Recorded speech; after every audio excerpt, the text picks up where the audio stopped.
இன்றைக்கி நம்ம என்ன சமைக்க போகிறோம் அப்படின்னா பக்கோடா குழம்பு தாங்க. தேவையானது சின்ன வெங்காயம், தக்காளி, தேங்காய் தான். சின்ன வெங்காயத்தை நல்லா நறுக்கிக்கோங்க, நல்லா கழுவிடுங்க. தேங்காயும் அதே மாதிரி தான், தக்காளி 2 தேவையான அளவு போட்டுக்கோங்க. இந்த மாதிரி உங்களுக்கு சின்ன வெங்காயம் வதக்கியிருக்கணும். தக்காளி, சீரகம், சோம்பு, கசகசா, கிராம்பு இது எல்லாத்தையும் போட்டுட்டு தேங்காய் வந்து நீங்கள் வதக்கக்கூடாது. தேங்காய் வதக்காமல் இது எல்லாத்தையும் ஆற வச்சுருங்க. முக்கியமானது மெயின் டிஷ்ஷே பக்கோடா தாங்க.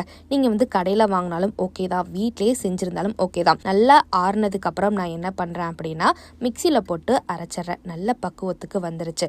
அடுத்து கடாயில் நம்ம தேவையான அளவுக்கு நல்லெண்ணெய் பயன்படுத்துகிறோம். அதுக்கப்புறம் தேவையான முக்கியமான விஷயங்கள் என்னென்னா தாளிப்புக்கு கடுகு, சீரகம், கருவேப்பிலை இதை எல்லாத்தையும் போட்டு நல்லா வெடிக்கிற அளவுக்கு வச்சுருக்கேன்.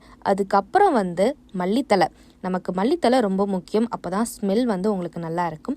மல்லித்தலையும் நான் போட்டிருக்கேன். நம்ம இன்க்ரீடியன்ட்ஸ் அரைச்சி வச்சுருக்கோம் பார்த்தீங்களா, அதில் நம்ம சீக்ரெட் ரெசிபி மதுரை மீனாட்சியோட ரெடிமேட் குழம்பு பொடியை வந்து மிக்ஸ் பண்ணி அதை கரைச்சி நீங்கள் அதில் ஊற்றுனீங்கன்னு வைங்களேன், உங்களுக்கு வேலை ரொம்ப ரொம்ப ஈஸிங்க. இது வந்து உங்களுக்கு நல்லா கொதி வரணும். தேவையான அளவு உப்பு போட்டுக்கோங்க.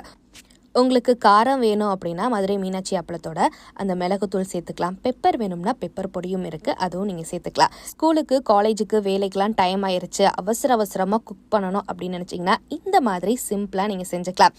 இப்போ உங்களுக்கு குழம்பு வந்து கொதிக்க ஆரம்பிச்சிருச்சு. இதில் நம்ம முக்கியமாக என்ன போட போகிறோம்னா பக்கோடா.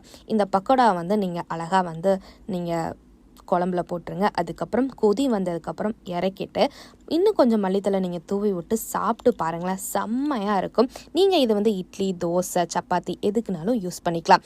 இந்த மாதிரி குக்கிங் ரிலேட்டடாக வீடியோ பார்க்கணும் அப்படின்னு நினச்சிங்கன்னா மதுரை மீனாட்சி யூடியூப் அப்பளம் சேனலை சப்ஸ்கிரைப் பண்ணிக்கோங்க.